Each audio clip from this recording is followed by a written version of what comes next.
Hello, everyone. I hope you're doing very well. I'm super excited because welcome to Everything Real Estate. And we are so happy and delighted and excited because, we have another guest from our agency family. She's Katia, and she's from the agency Oakville and other offices, two offices. And she's going to tell us more about her career, and here we have her here. And Angela, how are you today?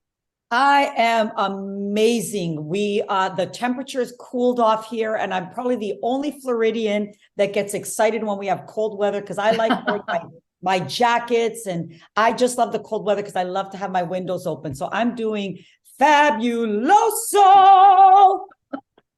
Katia, we already have you here. So tell us a little bit more about you. For how long you've been doing real estate? So I got licensed in, I think it's like 2004. So almost 20 years. My experience in real estate has always been very much, administration, behind the scenes, air traffic control. We started off running a team. I worked with my husband, Steve, whatever you want to call it. He was one of the biggest agents in our area. We had a team of like 25 agents, I think, at one point with Remax. And my thing was always just, keeping the train on the tracks. I love everything about, real estate administration, real estate law, all the nuances that go into, our regulations and our rules and all that kind of stuff. So for me, it was always more about that. I never actually sold. I was never really client facing in that way. Those who can't do teach, I guess. And so I really like to teach, but I never wanted to do. I love that, Katia. Yeah, that's amazing because you're right. There's so many, and I know Pancho and I spoke about this a couple of sessions back. There's so many aspects of our business that it's not just about sales. And so if somebody's listening to us right now and you want to be, in real estate, find out what other things that you could do. What are you good at? Because not everybody's a salesperson, Exactly. And there's so much that goes on behind the scenes to make sure that salespeople are successful because they need to be supported. I love the air traffic control that you said. That's actually a really great way to describe the behind the scenes because it really is like, a smooth landing. It takes a lot for that smooth landing to hit. Yeah, I used to have a nameplate on my desk that said air traffic control because that's what I did. It's managing all the things that are going on. It's closings that are happening, closings that aren't happening. What do I do here? What condition do I put in this offer? Where should I spend my marketing dollars? What's worked for you? What hasn't worked for you? How do I deal with this difficult client? Like there's so many things that go on. I know people just think we wake up, we, grab a coffee, get in the car, open some doors, but there's so much that goes on that you never see. And it can't be done by one person. It really can't, especially in this day and age. There's so much technology. There's so many places to put your attention and things to look at and consider when you're doing anything that, for me, I just always, what kind of gave me satisfaction was supporting and helping the salespeople be amazing and excel at what they were doing. Exactly. During your career, what is the biggest challenge that you found when you start? I mean, what was your biggest experience that you got there? I mean, we shared that. Biggest challenge. I think it was just getting started, getting your foot in the door. Not at the agency at all, but when you start with some of these other brokerages and you're new and you walk in and nobody wants to talk to you, nobody wants to help you, nobody wants to give you a way to get started. It's a very lonely business, and especially 20 years ago, it was very old school. I mean, we still had MLS books, there was no system where you could go in and pull all the listings and see everything. And so it was, I think it was just, how do you start? And I remember staying up, all night long and stuffing envelopes and sending letters. And a big part of what we kind of started with when Steve got licensed was fighting for sale by owners, and just attacking the market for sale by owners. And it was, I was looking in the classified ads of the newspaper, trying to find, people who were trying to sell privately, and then going to them and trying to present, how we can make the experience easier for them. But nobody tells you where to look or where to start. So we kind of were like, okay,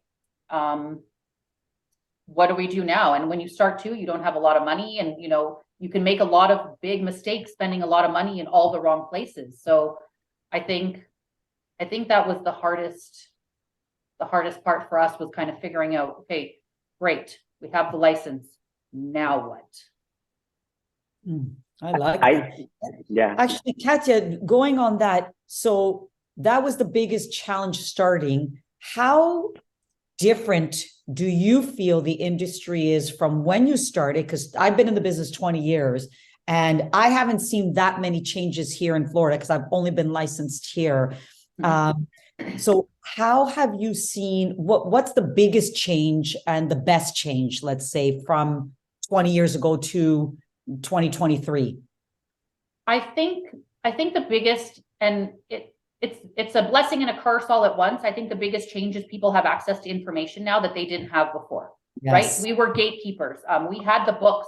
People had to go to a real estate office to say, okay, can I see your MLS book? What's on the market? There was no instant flow of communication. So, you know, it was a blessing because people had to come to us.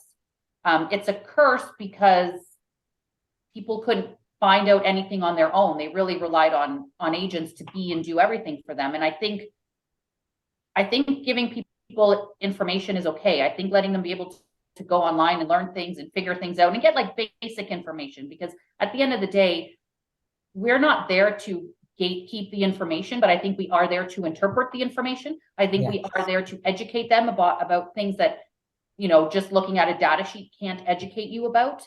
So I think our role has evolved into one of being a real estate advisor now, helping them.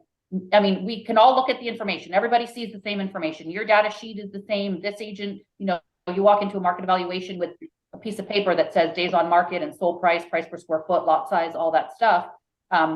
Great, everybody can see it, but you need to have somebody in a role that knows what that means in terms of the greater market. And even at this point now, because the world is so connected, in terms of, you know, globally, what that means and what does that look like and what's affecting it. And so I think that's what it was 20 years ago. And I think now I'm okay with the fact that the consumer has more knowledge, because I think they still really need us to, you know, interpret the information that's available. And the other piece of it is now there's so much information. So it's like, what should I not listen to? What noise should I not pay attention to? The headlines are all doom and gloom. Interest rates are going up. Market is crashing, this and that. No, it's not.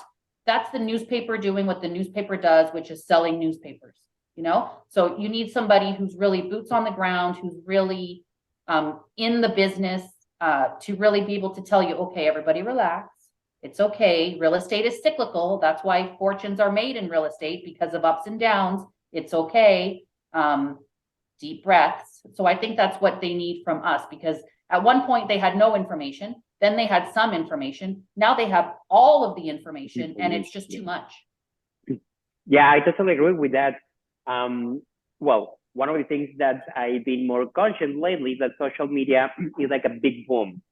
And then it's a lot of responsibility. You can provide good news or very like a real news or fake news, right? And those ones, people, they can get it and they can eat that. And because happened to me, the same thing that you said, that people start with that expectation about what a newspaper says or what they check on Facebook and things like that, that the market is going to be like this and that and that. And most of the time they come here with a perception to my office. I honestly, I still have clients that they're still waiting since almost 7 years that the market crash. And I'm like, honey, you know what's going to happen? You see, I have this very good relationship with my clients, but this is what I tell them. One, you see that bench there, you go and take a seat there, because that is not going to happen. I mean, it's been, at least here in Puerto Vallarta, it's been going up, it's been stable. And that's what I see right now. So yes, I think that that's a very good piece of advice for new buyers. And also sellers too, as what you are saying, does you go to the source directly, as us in the different areas that we are, in Florida, in Canada, and here in Mexico too. And I think that's fantastic. Thank you. Yeah, I think we really need to be somebody who can speak the client's language and explain to them, like, the sky is not falling. there may be a better time, maybe in a month, is a better time, maybe, whatever it is, we need to decipher for them, because it's all shock and awe. It's headlines. It's what, give people something to talk about. It's clickbait. It's all kinds of stuff that is not giving you the accurate real life, info of what's happening. Actually, it's very funny. And I have this question for the two of you, because when I list a property here, people ask me, when is the best time to put my place on the market? For example, for me, and my answer is like, it doesn't matter. It could be in July, it could be in December. And I kind of know the answer, but I want to hear your feedback about that in your experiences and your market. For example, Angela, when people ask you, when is the right moment to put their property on the market, what do you tell them? And the same question will be for you, Katia. So you keep thinking about this, Angela. So for this market here in Florida, really any time except there is a 6-week window where I always advise not to list, and that is during September, during the holiday season, because that's a very big holiday here, the Rosh Hashanah, Yom Kippur. So from the start of that holiday until probably mid-October, I always ask the my sellers to hold off on listing. But other than that, any time is a good time, because people say, well, don't list at Christmas. That's when we have the most tourists here and the most visitors. So our market's a little bit different than other markets. So it's only a 6-week period, September, October timeframe. Other than that, list whenever you feel it's right for you and when you're ready to let go of that. Because as we've always said, property is an emotional thing for several people, not for me. I'm in real estate. To me, this is just, it's an investment. It's 4 walls. It's, turning over. And the people that are in it, that's what means something to me. So unless I want to leave them behind, but normally I like to take them with me. But yeah, I think anytime except those 6 weeks. And Katia? I think pretty much the same. I would say in all the markets that I'm in, there's really never a bad time. Like maybe the week between Christmas and New Year's, even the week kind of before Christmas leading through into New Year's. That's maybe the only time, because people are just distracted.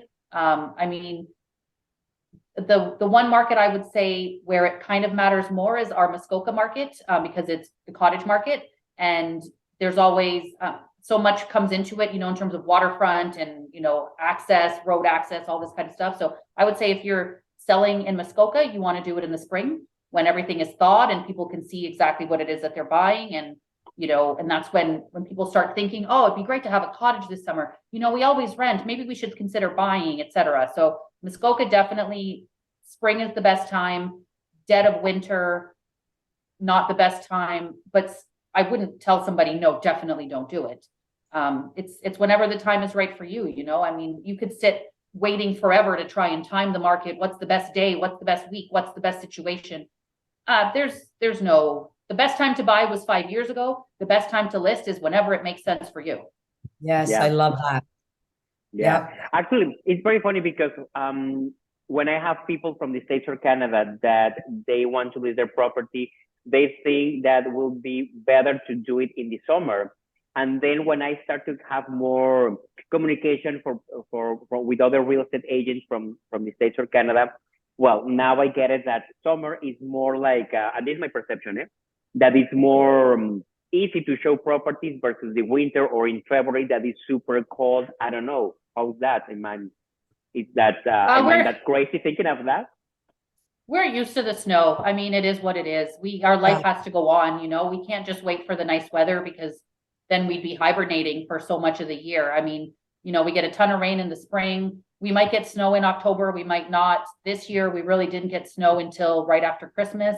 Now we've been hit with a mountain of snow, like the world has stopped. But, this will thaw in a week. And for us, the seasons it's just a part of life. So there's no, I mean, unless you have like some backyard that you spent $10 million on and it really shows its best in the summertime, and, you're going to get the best bang for your buck in terms of value or whatever, to list when people can really see the waterfalls and the fountains and, the birds chirping and all that stuff. But for the most part, most real estate, it is what it is. We put on our boots and our toques and off we go. Yep. That's pretty good. That's pretty good. Katia, how did you start at the agency? Sorry? How did you start at the agency? Angela and I, we like to get that type of information because we like to know all of those things. Okay, so my story, I don't know why I feel embarrassed to say it, but I shouldn't be. I love reality TV. Okay, I love it. No. I have been housewives of every city, $1 million listing, all of it. I eat this up. So that's really where this started for me. We were in real estate, we were with Remax doing our thing, but I was always watching the Real Housewives of Beverly Hills. And then you see Mauricio start this company and it all starts to evolve. And I'm watching, I'm like, oh my God, it's so cool. Wouldn't that be so cool? And that's really where my first kind of exposure to the agency happened. And it was really just because I thought this man was just so charming and charismatic, and they lived in this beautiful city. But they were just real people and great people and such family people. I saw his girls grow up on TV. I know their names. I know, I could tell you their cars, what their houses look like. I'm one of those, I just eat it up. And when I started seeing him talk about the agency, and then I saw them on $1 Million Listing too, I just was like, oh, this is cool. And then I heard that they had opened an office in BC. So I thought, okay, they're in Canada. Here's my chance. So I started sending Mauricio emails, oh, hi, introduce myself, love to bring it to Ontario, et cetera, crickets. He didn't respond to me. Okay, fine. Very busy guy, no problem. A couple months later, sent another email. I think it was probably a month after that where I got a page on my phone, please call Mauricio Umansky. And well, then didn't I literally I forgot how to talk for a hot minute. And I looked at it and I'm like, there's no way somebody's playing a joke on me. Haha, very funny.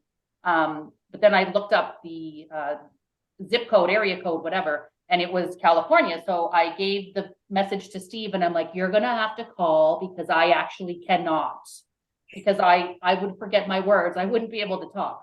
So anyways, he called, they had a nice conversation. We set up a time. Steve flew down to LA to meet with him, and it kind of all just went from there. I didn't actually go to the first meeting in LA because I was already booked to go the next month to take my daughter for her 16th birthday. And because I would forget how to talk, I thought it would be better if Steve just goes by himself. And so he went, and he met with Mo, and who else did he meet with at the time? It was probably Ricardo, maybe Billy. I can't remember now, but, and so then, then you meet in person, and we just fell in love with everything the brand stood for and everything the messaging was and the spirit of the whole thing. And, the collaborative family boutique, just real. Everybody's so real and so honest and so kind. And, there's no bullshit. It's just good people doing good business. The end. Yeah. And so that's how it happened. So we opened our first office. We opened the first office in Ontario, which was our Waterloo office, in April of 2020, I guess. And then kind of fast forward, we're 2.5 years in now. And we've got the 4 offices. I've got a couple more coming online, and, I'm all in. I'm all in. I eat, sleep, and breathe this paperclip. So that's it. I love that. I'm with you. I love the company, and I'm a fan too. I'm not embarrassed of it. That's what, entertains me. And I actually remember the episode when he said, I'm thinking of branching out on my own. And I remember my breath catching, thinking, what a brave move. Yeah. Because you have to remember, that's an LA market, and that's just a completely different animal out there. Mm-hmm, mm-hmm. Very competitive. What a huge risk to take, because as a family person, I think of every move I make affects my family, right? So yeah. It was a huge risk, but here we are. I think we're on our 11th year, right? Is it 11 or 12? 11. 12, I think this year, 12 this year. We did 12. Should be 12. So here we are, 69 offices. I mean, just from the time I started. And imagine that this company was formed and there are people like us that are with the company. We were all feeling like we couldn't fit in anywhere else. So it's not an accident that this idea came.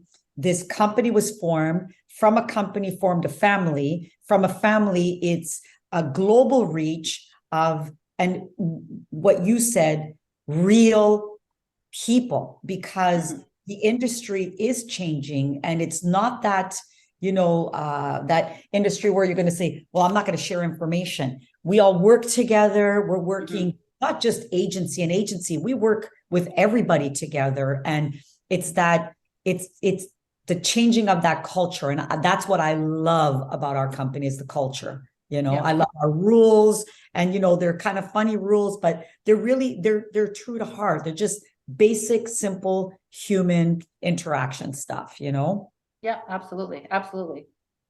So I have two last questions, and this is going to be for the three of us. Okay. Now that we talk about the rules, Angela, what is your favorite rule from the agency? My favorite rule is have fun, because there are, people watch $1 Million Listing, and there is a lot of really amazing stuff, like glamorous, but the toll that the business takes on you, because it is very difficult business.